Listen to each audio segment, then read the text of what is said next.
काला रंग, समाज की सोच। अरे सुधा, तुम सावली, ऊपर से काली साड़ी, वो अच्छी दिखेगी क्या तुम्हारे ऊपर?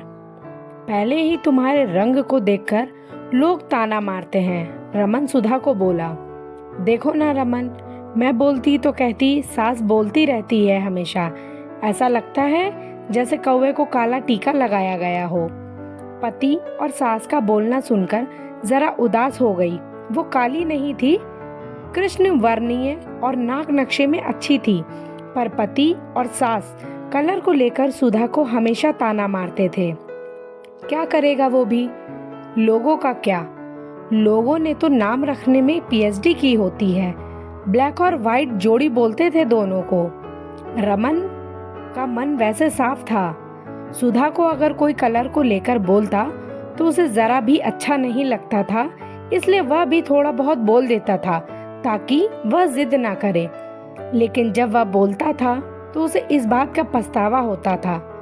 उसकी माँ घर में हमेशा कड़वाहट रखती थी। आज भी वैसा ही हुआ।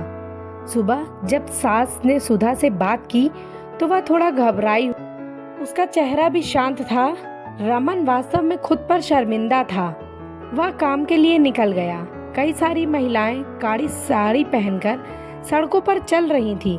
सभी गोरी ही थीं ऐसा नहीं था, लेकिन उन पर वह काली साड़ी अच्छी लग रही थी। रमन काम की जगह पर गया। उसका बचपन का दोस्त सौरभ और उसका परिवार साथ में था। जान पहचान हुई तभी पीठ के पीछे से सौरभ की पत्नी आई। वह भी काली सावली ही थी। काली साड़ी पहनी थी उसने। पीछे से एक आवाज आई, प्रतीक्षा दीदी, अच्छी दिख रही हो आप। आपकी साड़ी भी अच्छी है और आप भी। प्रतीक्षा के चेहरे पर खुशी आई। उससे ज्यादा सौरभ खुश हो गया था।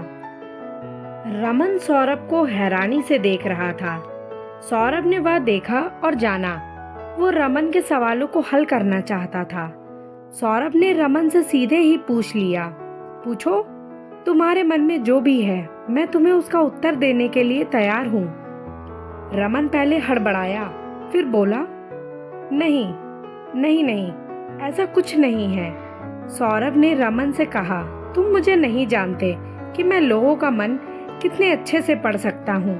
तुम तो मेरे बचपन के मित्र हो। तुम्हारे मन की बात भला मुझसे कैसे छिपी रह सकती है?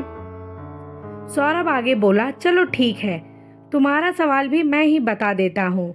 तुम यही सोच रहे हो ना कि मेरी पत्नी जो रंग से काली है और आज उसने काली साड़ी पहन रखी है, फिर भी वह और मैं इतने खुश कैसे? सौरभ बोला, काला रंग ऐसा होता है जिसमें दुनिया का कोई भी रंग मिला दे तो भी कभी नहीं बदलता, यानी कि किसी और रंग की संगत में वह अपना अस्तित्व कभी नहीं छोड़ता। इसी प्रकार प्रतीक्षा भी दिल से एकदम उस कलर के जैसी है, कभी भी रंगीन ना होने वाली लड़की। वह अपनी मर्जी से जिए, यही मुझे लगता है। मैं उसे खुश देखना चाहता हूँ। लोगों का क्या, वह तो बैठे ही हैं बुरा भला बोलने के लिए। गोरी औरत रही तो छिपकली बोलते हैं, काली होती है तो चूहा या कौवा बोलते हैं। क्या क्या नहीं बोलते लोग। ताना मारने वाले मारते रहते हैं। हमें हमेशा खुश रहना चाहिए, वही अब मैं कर रहा हूँ। कोई ना कोई ताना मारने के लिए बोला ही होगा ना। उस वजह से जीने की दिशा क्यों बदले? रमन को उसके घर के सुबह का माहौल याद आया। वह खुद पर ही चिढ़ गया। उसे लगा कि वह सचमुच में गलत था। मैं ही सुधा को दुख देता हूँ, उस वजह से सब उसे बोलते हैं। अब मुझे ही अपनी भूल सुधार कर उससे माफी मांगनी होगी। उसने हंसते हुए सौरभ को अलविदा कहा। अपना काम निपटाकर वह एक साड़ी की दुकान पर गया। सुधा के लिए उसने काले रंग की साड़ी ली और घर गया। घर जाने के बाद सुधा शांति से बैठी थी। उसने सुधा को आवाज दी और साड़ी उसके हाथों में दे दी। सुधा को जरा अलग ही लगा। उसने प्रश्नार्थक नजरों से रमन की ओर देखा। उसने बॉक्स खोलकर देखा तो काले रंग की साड़ी थी। सुधा, मैं लाया हूँ तुम्हारे लिए यह साड़ी। आज पहन के दिखाओ कैसी दिखती हो तुम। अच्छी नहीं लगी तो बदल देंगे साड़ी को।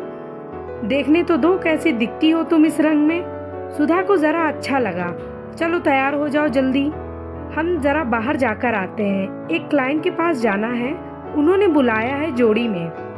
रमन का बोलना सुनकर सुधा तैयार होने गई। काली साड़ी पर उसका हल्का सा मेकअप और लंबे बालों की चोटी।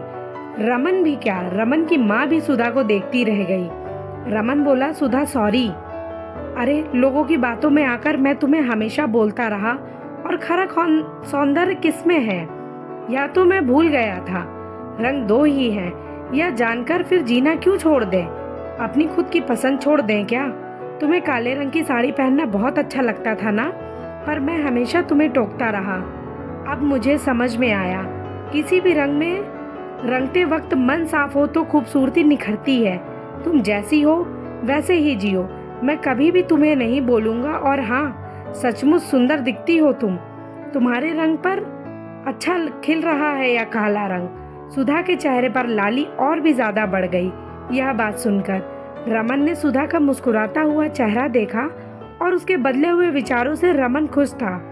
मन ही मन वह रमन ने अपने दोस्त को धन्यवाद किया, क्योंकि यह परिवर्तन सौरभ के शब्दों से आया हुआ था। वास्तव में खूबसूरत दिखने के लिए खूबसूरत दिखना जरूरी नहीं है, बल्कि खूबसूरत सोच होना जरूरी है। इंसान का अगर मन सुंदर हो तो कोई फर्क नहीं पड़ता कि वह इंसान किस रंग का है। आपको हमारी यह कहानी कैसी लगी है, हमें कमेंट करके जरूर बताएं। चैनल को लाइक व शेयर करें और